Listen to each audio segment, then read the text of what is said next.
TSA on the Stevens Roofing Newsmaker Hotline is my congressman, a man who walks around with an OBS sign on the front of his suit. When he wears his suit, see, what I like about him, he is no BS, and he doesn't feel like he's got to wear a suit all the time. Chip Roy is joining me again this morning. Chip, good morning to you, my friend.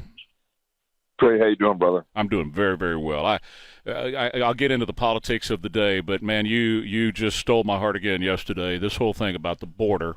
And God bless Greg Abbott for making this the number one voting issue in America single-handedly by pushing the policies that he has done.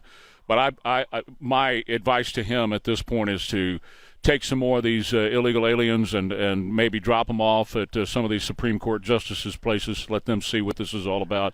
But secondly, Texas needs to hold the line, as you said yesterday. Amen. Yeah, Trey, look, I mean, this is one of the things that's not easy for me to say, right? I mean, you and I both have enormous respect and reverence for the Constitution of the United States.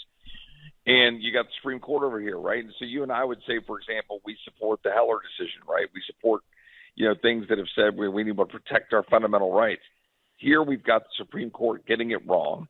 In a 5-4 decision, they get it wrong, and they're making the state of Texas have to be subservient to a federal government that refuses to do its job and therefore endangers our people. Fundamentally, our duty as a people, right, the leadership of our state is to protect our people.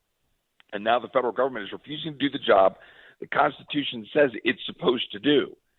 So we're in a bit of a conundrum, right, because fundamentally it is our duty to protect the people of the state. So I believe the governor has that power, that authority, not only that, the duty under the Constitution to do that. I believe he's right to do it. But look, this is going to continue to square off to be a conflict.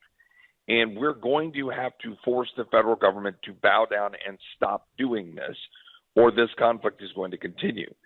So I fully support the governor and the state of Texas, the attorney general, Ken Paxton, and everybody in the leadership of this state, the brave men and women of DPS, to continue to do what they need to do to protect the people of Texas. Now, let's be clear.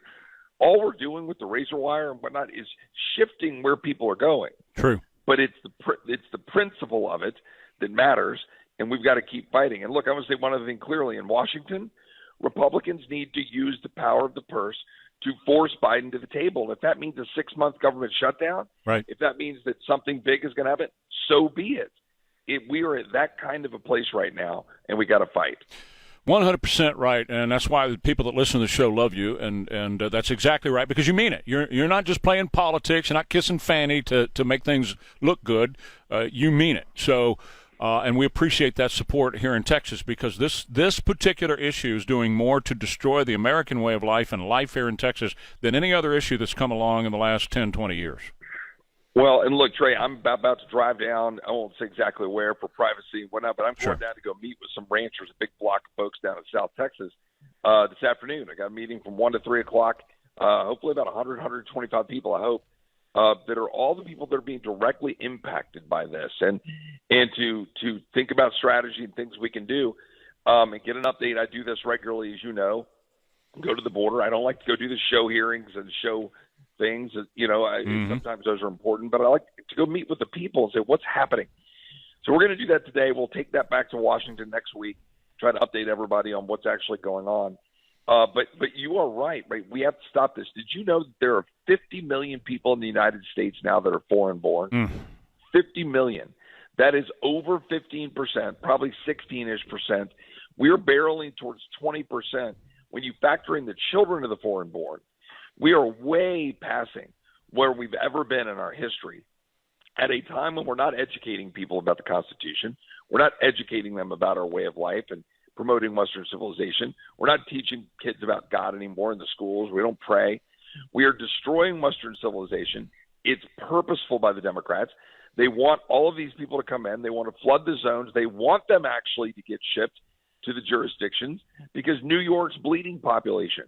When the census happens in a few years, they want people to be able to build up their census numbers. This is all a purposeful play by Democrats. They know what they're doing. They're doing it to undermine our way of life in the Republic. We have to stand up and stop it.